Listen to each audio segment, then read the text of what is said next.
Magandang gabi po, magandang gabi sa inyong lahat.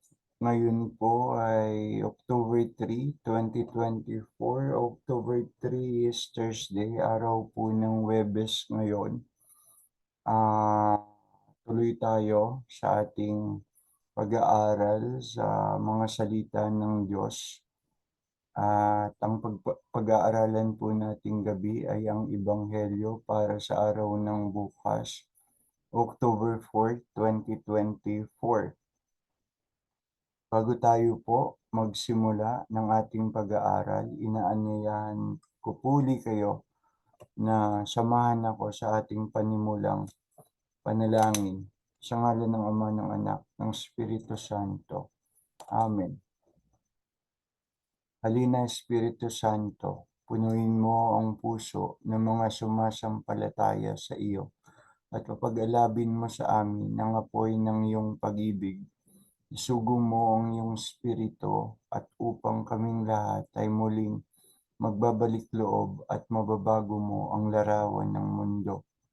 O Panginoon, na sa pamamagitan ng liwanag ng iyong Espiritu Santo, tinuruan mo ang puso ng iyong mananampalataya.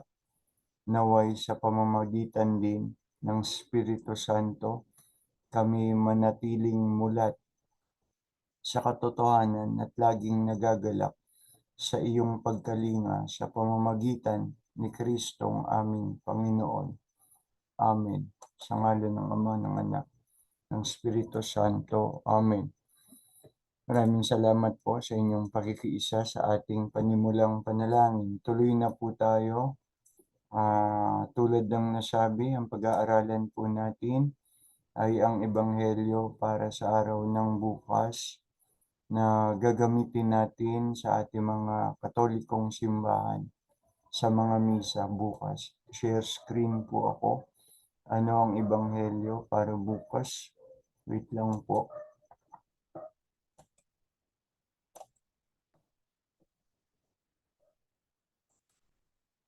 Okay. Ito po ang ating Ebanghelyo para sa araw ng bukas. Mula sa aklat ni San Lucas, Kabanata 10, mga talata 13 hanggang 16, na magpapahayag ng mabuting balita ng Panginoong Hesukristo ayon kay San Lucas. Puri sa iyo, Panginoong Hesukristo. Kawawa kayo mga taga-Corazin, kawawa kayo mga taga-Betsaida, sapagkat kung sa Tiro at Sidon ginawa ang mga himalang ginawa sa inyo, matagal na sanang nagdamit ng sako at naupo sa abo ang mga taga roon bilang tanda ng kanilang pagsisisi. Mas kahahabagan pa mga taga-Tiro at taga-Sidon kaysa sa inyo sa araw ng paghuhukom. At kayo mga taga-Capernaum, nais pala ninyong itaas ang inyong sarili hanggang langit. Ibabagsak kayo hanggang sa daigdig ng mga patay. Sinabi ni Jesus sa kanyang mga alagad, ang nakikinig sa inyo ay nakikinig sa akin. At ang nagtatakwil sa inyo ay nagtatakwil sa akin. At ang nagtatakwil sa akin ay nagtatakwil sa nagsugo sa akin. Ang mabuting balita ng ating kaligtasan. Pinupuri ka namin, Panginoong Hesukristo. Stop share na po tayo. So, iyan po ang ating mabuting balita, ang Ebanghelyo para sa araw ng bukas. Ang tungkol sa frustration ni Jesus sa mga bayan ng Corazin, Betsaida at Capernaum. Yan, tatlong lugar yan na kanyang nabanggit. Kawawa kayo. In English, woe to you, woe to you. Ang Corazin, ng Betsaida at Capernaum ay mga syudad, mga lugar sa Galilea. Galilean cities sila. Yan ang kanilang commonalities. What is also common about them is that sa mga lugar na yan, sa Corazin, sa Betsaida at sa Capernaum, nagturo si Jesus at gumawa ng mga kababalaghan. Bilang halimbawa, sa Betsaida, pinagaling ni Jesus ang isang lalaking bulag. Makikita ang tagpong ito sa aklat ni San Marcos, Kabanata 8, mga talata 22 hanggang 26. Nagpagaling si Jesus ng isang bulag sa Betsaida bilang halimbawa. Bilang halimbawa din naman sa Capernaum, si Jesus din ay gumawa at nagturo at gumawa ng mga himala.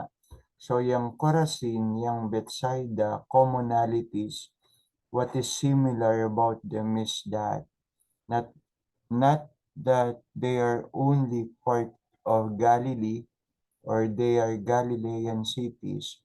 Sila yung mga lugar kung saan talagang maraming ginawa si Jesus. Maraming ginawang kababalagan, maraming ginawang pagtuturo. Okay? Now, what is also common about them is that sa kabila ng mga himalang ginawa doon ni Jesus sa mga lugar na yan, sa kabila ng mga pagtuturo ni Jesus sa mga lugar na yan, pare-pareho din na ang mga bayang iyan hindi nagpakita ng pagbabago. Ang mga taong nariyan hindi nagpakita ng pagbabago sa uri ng pamumuhay. Sa kabila ng mga nakita at narinig nila kay Jesus, sa mga ginawa ni Jesus, walang naging pagbabago sa kanilang pamumuhay, lalo tigit sa uri ng pamumuhay bilang mga makasalanan. Hindi sila nagsisi. So anong sabi sa kanila ni Jesus? Kawawa kayo, mga taga Corazin, mga taga Betsaida, sapagkat kung sa Tiro at Sidon ginawa mga himalang ginawa sa inyo, matagal na sanang nagdamit ng sako at naupo sa abo ang mga taga roon bilang tanda ng pagsisisi. So nabanggit din ang lugar ng Tiro, Tyre at Sidon. Okay? Nabanggit din ang lugar ng Sodom. Ano naman ang commonalities dito sa tatlong lugar na ito, sa tatlong bayang ito, sa Tyre, sa Sidon at Sodom? Sila yung mga bayang kilalang makasalanan. Kasi sinasabi ni Jesus, ang kanyang frustration sa Chorazin, sa mga taga-Chorazin, sa mga taga-Betsaida, sa mga taga-Capernaum, kasi ang kanyang frustration, kung ang kanyang mga himala at pangangaral ay ginawa niya at nakita nila na mga bayang ito kilala sa pagiging makasalanan, Tyre, Sidon, and Sodom, sabi ni Jesus, matagal na sana silang nagdamit ng sako at naupo sa abo. Ang pagdadamit ng sako at pag-upo sa abo sa panahon ng mga propeta ay sagisag ng pagsisisi. So ang frustration ni Jesus, itong bayan nito is supposed to be worse than you are. Ang mga taong nakitira dito is worse than you are dapat. Pero hindi kayo nagsisisi, hindi kayo nagbabago sa kabila ng mga nakita nyo at narinig.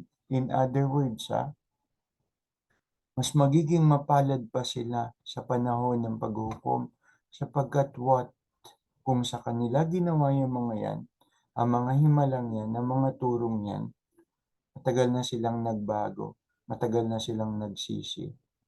O sila'y nagsisi o sila'y magsisisi. Kilala ang Tyre at Sidon sa pagkakaroon ng extreme wickedness, sobrang pagiging makasalanan. Kilala sila sa sobrang pagkakaroon ng pride o kataasan ng kalooban. Hindi rin naman nalalayo sa Sodom. Pareho din. Yan ang kanilang similarity. Yan ang kanilang commonality. Tyre, Sidon, and Sodom, mga bayang kilala sa pagiging sobrang makasalanan. Chorazin, Bethsaida, Capernaum, mga bayan naman na ang similarity, gumawa ng mga himala si Jesus at nagturo. So, mula diyan sa ebanghelyong 'yan, ano ang puwede nating mapigang aral? Dalawa lang muna ang ibibigay ko. Number one,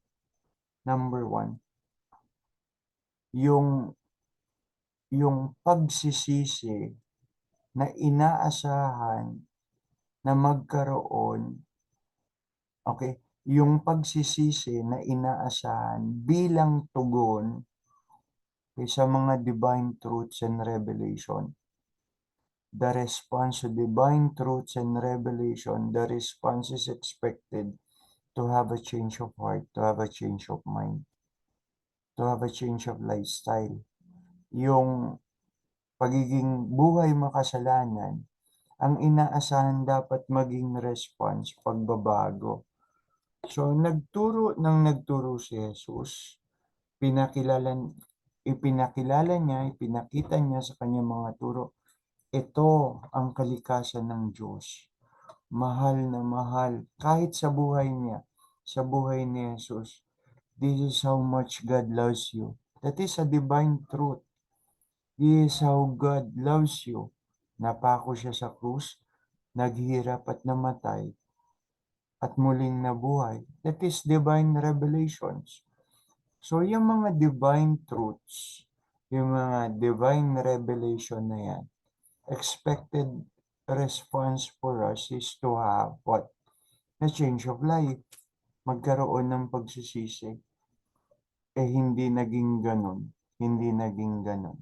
Nagpatuloy ang mga taga-Corazin, perhaps, sa pagkakasala.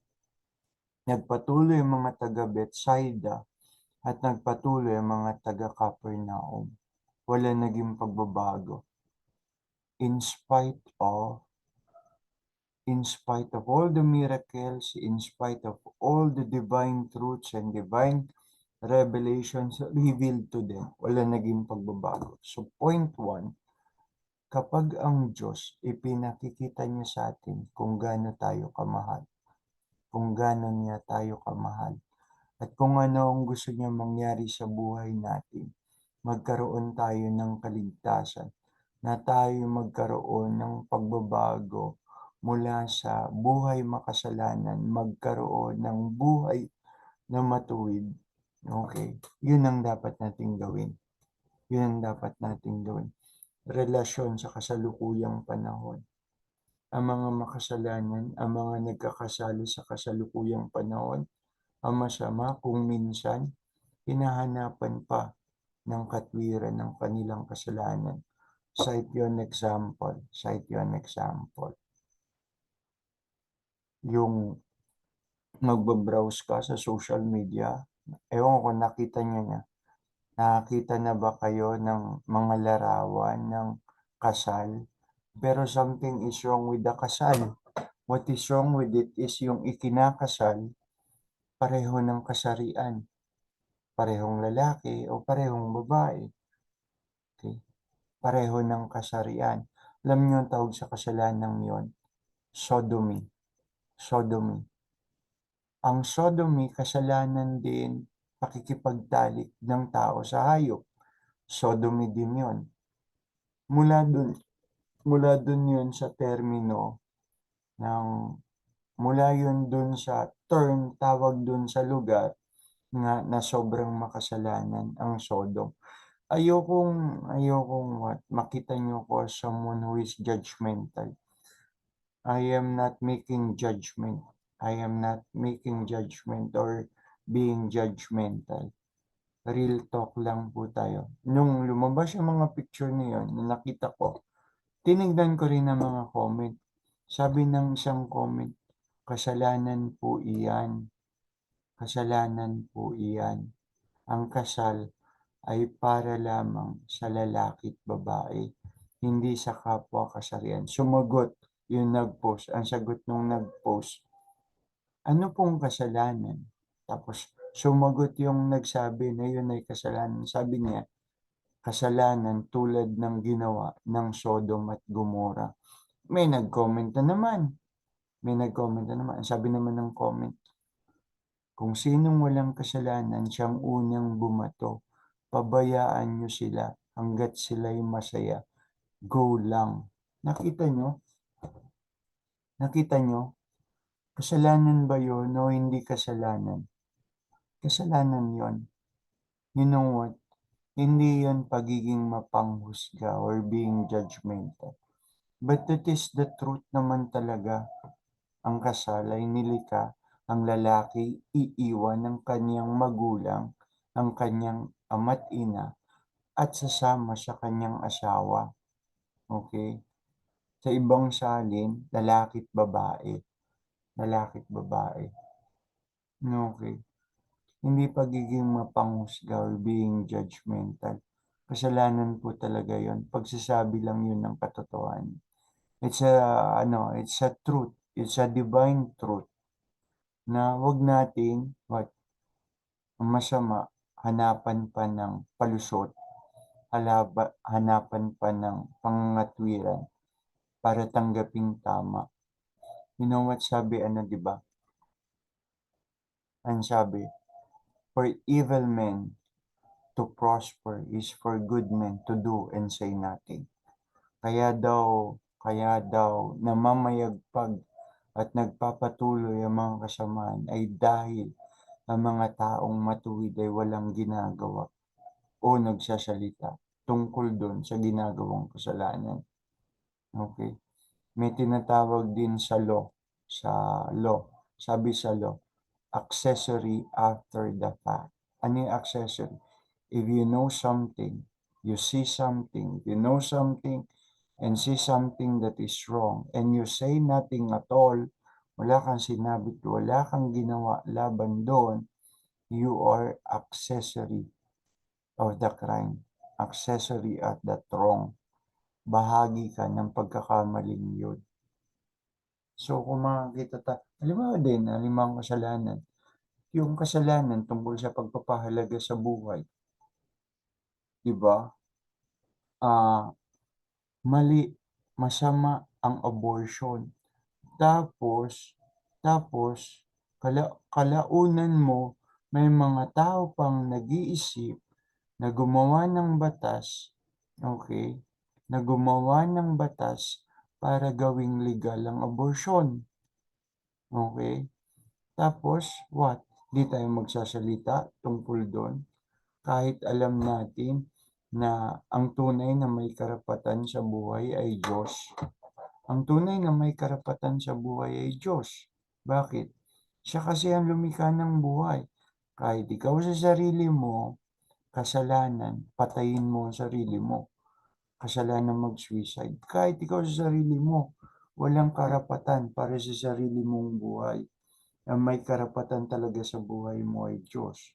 So, wag mong pangungunahan ang buhay mo at ang buhay ng ibang tao. Diktahan ito kung kailan magwawakas. Diktahan ito kung dapat isilang o hindi. Tapos may mga tao nag-iisip, may mga mamabatas nagbabalak gawing legal pa ang abortion. Tapos, ang expectation sila sa atin, tayo din mag-agree sa kanila.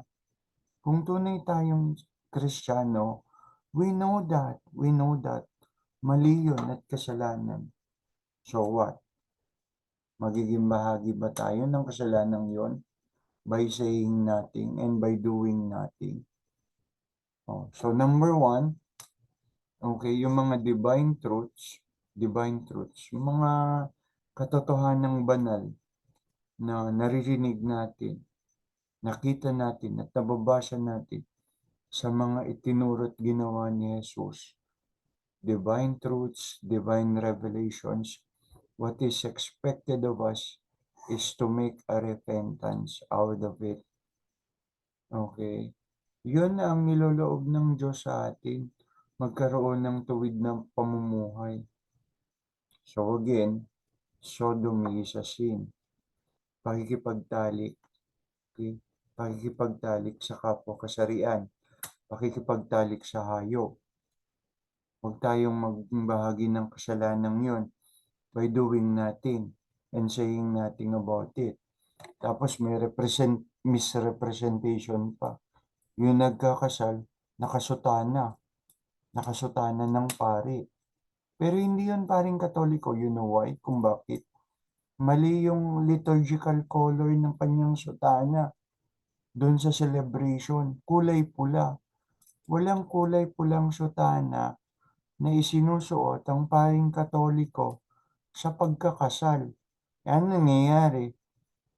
Ang sinasabi ng iba na hindi alam yung bagay na yan, ganyan ba kayo mga Katoliko?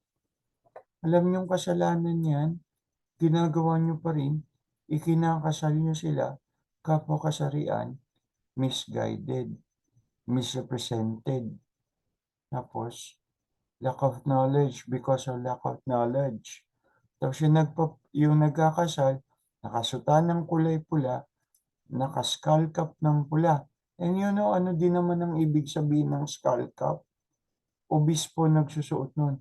Bibihira ang obispong nagkakasal. Okay? Usually, ang kasal ginagawa ng karaniwang pare. Pero hindi ko sinasabi na ang obispo hindi nagkakasal. Nagkakasal din ang obispo. Okay? Sa simbahang Katoliko. Oh. Ano yon? Misrepresentation yon. Nagiging dahilan pawat ng galit ng iba sa mga Katoliko. Ganyan ba talaga mga Katoliko? Tapos, ganito, ganito, ganito, ganito, ganito. Kung ano-anong paratang ang kaakibat na susunod para sa mga Katoliko. Misrepresentation. Hindi po Katoliko, bawal po sa Katolikong magkasal. Bawal po sa isang paring Katoliko magkasal ng mga taong kapwa ang kanilang kasarian. Parehas. Di nagkakasal ang tunay na Katolikong simbahan ng lalaki sa kapwa lalaki, ng babae sa kapwa babae. Kung merong Katolikong paring ganyan, hindi po talaga yung paring Katoliko.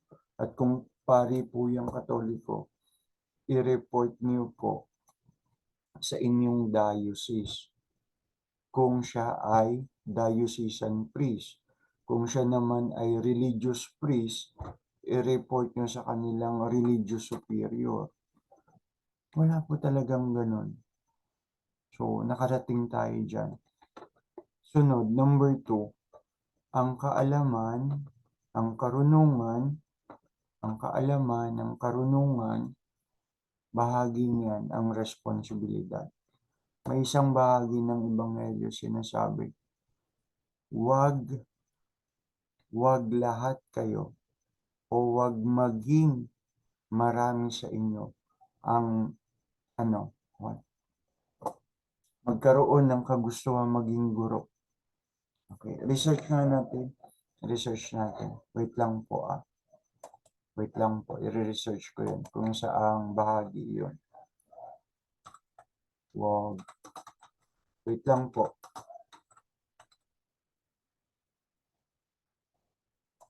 Okay. Eto, sa Santiago. Sa aklat ni Santiago, James chapter 3 verse 1. Mga kapatid, huwag maghangad na maging guro ang marami sa inyo dahil alam ninyo na tayong mga nagtuturo ay hahatulan ng mas mahigpit kaysa iba. So mahirap maging pastor, mahirap maging pari, mahirap maging guro. Bakit? Mas mahigpit ang mga pari, ang mga guro, ang mga pastor, mas hahatulan silang higit. Okay? Mas hahatulan silang higit sa kanilang tungkulin kaysa doon sa mga karaniwang taong nakikinig at sumusunod sa kanila. Dahil kapag nailigaw nila ang mga taong nakikinig at sumusunod sa kanila, nung sabi, mas mabuti pang lagyan ng gilingang bato sa liig at ihulog sa gitna ng dagat. Mas malaking pananagutan. Wag hangaring maging guro ng sino man. Okay? Balikan. Wag maghangad na maging guro ang marami sa inyo, dahil alam niyo na tayong mga nagtuturo ay hahatulan ng higit, mas higit kaysa iba. Anong relasyon yan sa ebanghelyo? Yung karunungan, yung kaalaman, may kaakibat na responsibilidad at tungkulin.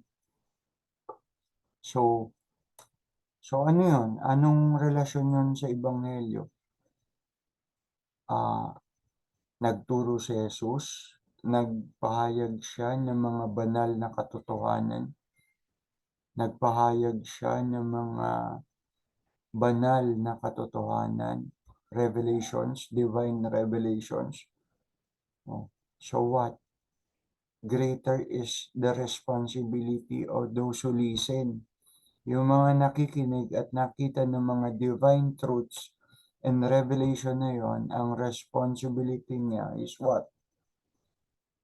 Alam mo ang katotohanan, alam mo ang katotohanan. But then, sa kabila ng katotohanan alam mo tungkol sa Diyos, sa mga katotohanan tungkol sa Diyos, walang, what? Ganun pa rin. Walang naging pagbabago. So ano, sa mga taong ganun, nung sabi ng Ebanghelyo, woe to you, kawawa kayo. Yung woe, babala yon. Kaawa-awa kayo. Why? Kaawa-awa kayo dahil ang babala, kung patuloy kayong magiging ganyan, ito ang aasahan. There will be great trouble. There will be great sadness. There will be great misery reserved for you. Reserved for you. Nakalaan sa inyo. So you had the knowledge, but then again, walang transformation, walang reformation mula sa iyong sinful lifestyle. Yan ang problema. With the knowledge, with the truth that we knew, mula doon, expected of us, again, hindi lang magsisi, kundi magkaroon ng pagbabago sa buhay. Pagbabago sa pamumuhay. Kung saan na tayo nakarating. So, yun po ang ebanghelyo. Prostration ni Jesus sa mga bayang sa mga bayang inaasahan na dapat sana'y may pagbabago dahil sa kanilang mga narinig, sa kanilang mga nasaksiyang himala at mga pagtuturo ni Jesus. Na-frustrate si Jesus dahil wala siya nakitang pagbabago. And out of his frustration, sinabi niya, kaawa-awa kayo, woe to you. Yung woe to you, babala niya sa mga bayang ito. Magkakaroon kayo ng what? Great sadness, great misery. You will be in great trouble. Okay. Yun. Relasyon sa ating lipunan sa kasalukuyan. And what? Final lesson. Kapag ang narinig natin, kapag ang nasaksihan natin tama, kapag ang nasaksihan natin matuwid, gumawa tayo ng appropriate response. Tamang pagtugon. Okay, tamang pagtugon. Okay, halimbawa, yan nga. Magkaroon ng pananagutan. Paglaban ng mga dapat ipaglaban. Paglaban natin ng buhay. No to abortion. No to sodomy. Huwag natin panahimikan yan. Huwag natin panahimikan. Kasi kung pananahimikan natin, again, nasabi ko na, we become accessory after the fact. Nagiging bahagi tayo ng kasalanan yon. Because we tolerate it eh. Bakit tayo hindi magsalita? Bakit tayo natin makailam? Bakit tayo natin manindigan? Sabihin mo, kasi gusto ko peace of mind. Kasi ayaw ko ng pakikipagtalo. Kasi ayaw ko ng pakikipag-argumento. Hindi ganon ang inaasahan sa atin ni Jesus. Ayan, nasa background ko. Liwanag at asin. Yan ang hamon sa ating mga Kristiyano. Maging liwanag at asin sa lipunan. Sa lipunang napupuno ng kabulukan. sa lipunang napupuno ng kadiliman, maging liwanag at asin. At kung hindi natin gagawing maging liwanag at asin, hindi tayo maging asin o liwanag ng sanlibutan. Diba yun ang sabi ni Jesus sa atin? You are the light and salt of the earth. Pero kapag ang asin nawalan na ng alat, wala na siyang kabuluhan. Ganon din naman ang liwanag. Kung itatago, para hindi tanglawan ng kadiliman, wala din siyang kabuluhan. Yan ang hamon sa ating mga Kristiyano. Kaya ang mga mali, ang mga kasalanan, pagsisihan natin. Again, lahat naman tayo makasalanan. Lahat naman tayo may mga dapat pagsisihan. Pero may mga dapat din tayong panindigan. May mga dapat din tayong ipaglaban. Kung tayo'y Kristiyano at tayo'y kapanalig ng Diyos, no, anything against God, we are also be against it. Tayo din magiging kalaban nun. Kaya nga, anong dasal? Magkaroon sana ng tunay na kaliwanagan sa ating mundo na unti-unting binabalot ng kadiliman. Magkaroon tayo ng alat sa mundong napupuno ng kabulukan. Alam niyo naman ang asin, panlaban sa pagkabulok. Diba? Inaasinan natin ang karne upang hindi agad mabulok. Yan. Yan ang hamon sa atin. Kailan tayo maninindigan? Kung huli na ang lahat.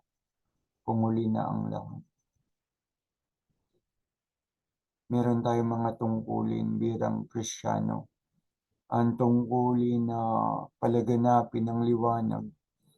Ang tungkulin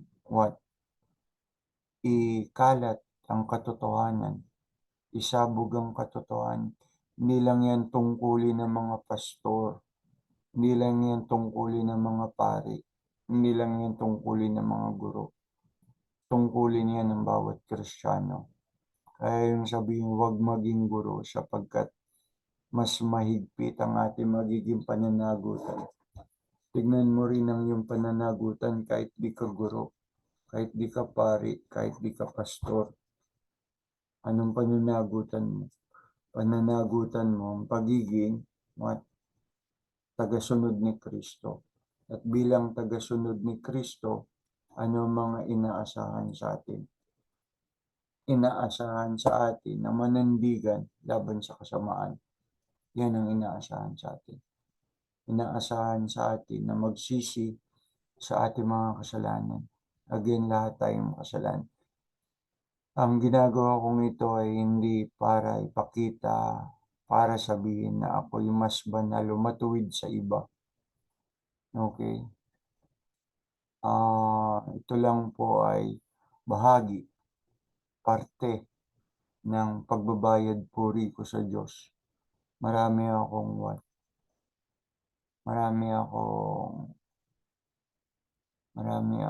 ang tawag dito. Marami akong atraso sa Diyos. Marami akong atraso sa Panginoon. Klaro sa akin yan. Malinaw sa akin yan. At itong ginagawa ko, klaro din sa akin. Hindi, just a show off. Just a show off. Na ako'y banal. Hindi po. Na ako'y matuwid. Hindi rin po.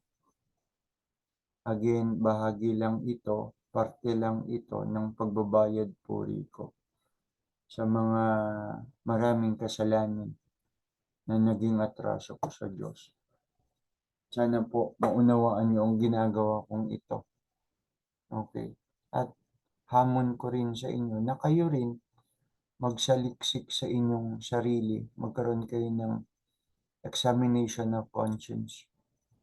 Ano yung mga dapat kong gawin na hindi ko pa nagagawa o hindi ko ginagawa? Ano yung mga